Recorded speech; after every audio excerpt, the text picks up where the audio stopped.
Kung obstruction of justice na kaso laban kay Senate President Alan Peter Cayetano, tinitimbang po ngayon ng Tanod Bayan kung ipapaubayan na lamang sa Department of Justice.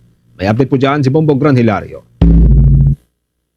Nagbahagi ng ulat ang Office of the Ombudsman patungkol sa ilang senador na may kinakarap na reklamo sa tanggapan ng Tanod Bayan. Ayon kay Assistant Ombudsman Miko Clavado, kasalukuyang nasa preliminary investigation stage pa rin ang mga flood control cases laban kina Senator Chis Escudero at Senator Joel Villanueva.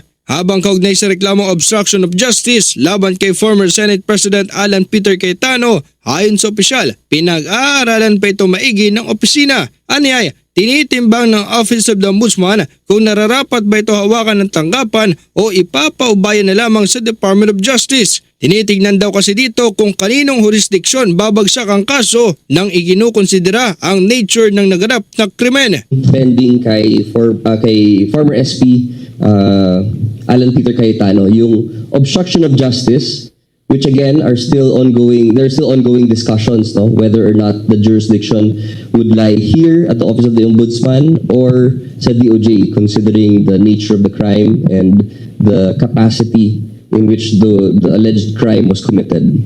May kinalaman ng reklamo laban sa dating Senate President nang madawit sa pagtulong umano para matakasan ni Senador Bato de la Rosa ang arrest warrant mula International Criminal Court. Bukod sa reklamong obstruction of justice, ibinagi din ng opisyal ang iba pang mga kaso kung saan nasasangkot umano ang senador.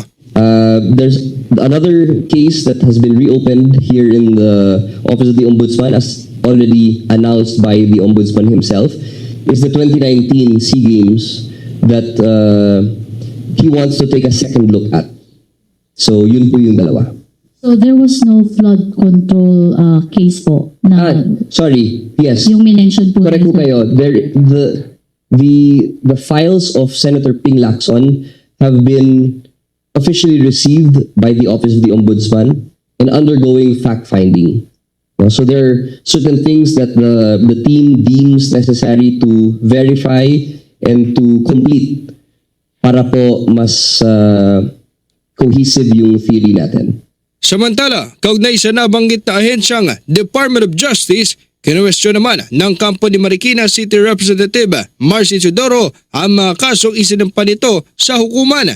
Ayon sa kanyang legal counsel na si Attorney Alma Malyonga, walang sapat na basihan ang mareklamong sinampa laban sa mamabatas. Bagamat dumaan niya sa preliminary investigation ng kaguran, ikinagulat at ipinagtaka umano nila kung bakit ibang piskal ang nag-issue ng resolusyon. Paniniwala nila ay binago umano ang orihinal na rekomendasyon ng panel of prosecutors sa kasong sexual assault at acts of lasciviousness hinakarap ni Representative Marcy Isidoro. Gayunpaman, kanilang pagtitiyak na harapin ang mga kaso at pinanindigan pagiging inosente ng kinasuang mambabatas. Ang ilang grupo na may tinawag na pamumulitika ang mga kasong isinampa sa korte laban kay Marikina Representative Marcy Isidoro. Ayon sa grupong samahan ng maangkan sa Marikina, ikinadismiya umano ng komunidad ang patungkol sa paulit-ulit na anilang aligasyon. Panawagan nila na mahinto na ang mga paratang o paninira at nanindigan na mananatili pa ring susuportahan